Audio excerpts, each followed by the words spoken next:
আজকের যে জুলাই বিপ্লব হয়েছে, জুলাই বিপ্লব তো একদিনে হয় না, এটা দীর্ঘদিনের একটা লড়াই আছে, সংগ্রাম আছে।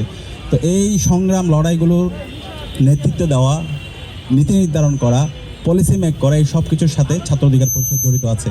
তো আমরা ছাত্র অধিকার পরিষদের প্রতিষ্ঠার পর থেকে আজ পর্যন্ত যারা নেতৃত্ব দিচ্ছে এবং গণ অধিকার পরিষদে যারা আছে, বিপি নুরুল হক নূর ভাই সহ সবাইকে আমরা শ্রদ্ধার সাথে আমরা স্মরণ করছি এবং তাদের প্রতি আমরা ঋণ স্বীকার করছি। আমরা জুলাই বিপ্লবের পরে আমরা বলছি নতুন রাজনীতি বিনির্মাণ করতে চাই, যে রাজনীতি হবে শিক্ষার্থীদের জন্য, যে রাজনীতি হবে ইনসাফের, যে রাজনীতি হবে আইডিয়ার। ছাত্র রাজনীতি হবে মার্কেট প্লেস অফ আইডিয়া। আমরা আমাদের আইডিয়াগুলো নিয়ে শিক্ষার্থীদের কাছে যাব, আমরা আমাদের ক্রিয়েটিভিটি নিয়ে শিক্ষার্থীদের কাছে যাব। শিক্ষার্থীদের যার আইডিয়া ভালো লাগবে সেটা গ্রহণ করবে, যার আইডিয়া তার ভালো লাগবে না সেটা সমালোচনা করবে।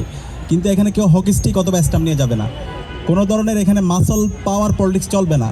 চাঁদাবাজি, টেন্ডারবাজি, ফাও খাওয়ার রাজনীতি চলবে না, যেটার বিরুদ্ধে আমাদের গত 16 বছর অথবা এর আগের লড়াই সংগ্রাম ছিল। তো আজকে জুলাই বিপ্লবের পর আমরা দেখতে পাচ্ছি বাংলাদেশের ফেসিবাদ বিরোধী সকল ছাত্র সংগঠনগুলো তারা আইডিয়ার প্রতিযোগিতা করছে। তারা নতুন নতুন তাদের চিন্তাগুলো শিক্ষার্থীদের কাছে নিয়ে যাচ্ছে।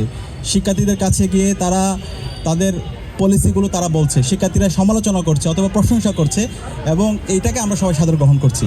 শিক্ষার্থীদের কাছে আমরা যে কমিটমেন্টগুলো দিয়েছিলাম, সেই কমিটমেন্টগুলো আমরা সবাইকে সাথে নিয়ে আমরা বাস্তবায়ন করব।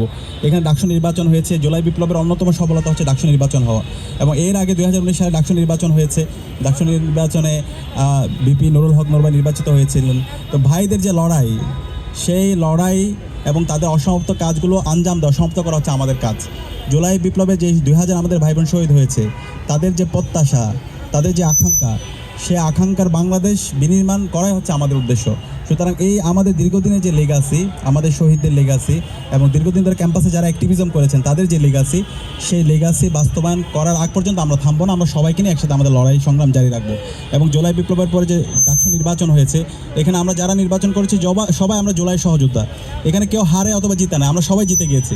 তো সবাইকে নিয়ে একসাথে কাজ করা, সবাইকে নিয়ে একসাথে একটি স্বপ্নের বাংলাদেশ বিনির্মাণ করা এবং স্বপ্নের ঢাকা বিশ্ববিদ্যালয় ক্যাম্পাস বিনির্মাণ করা, একটি চমৎকার গণতান্ত্রিক পরিবেশ নিশ্চিত করা এবং এই চমৎকার গণতান্ত্রিক পরিবেশটার একটা সাস্টেনেবল পজিশনে নিয়ে যাওয়া, সেটা হচ্ছে আমাদের মূল উদ্দেশ্য। এবং আমরা আশা রাখছি আমরা সবাইকে সাথে নিয়ে সেটা আমরা পারবো ইনশাল্লাহ।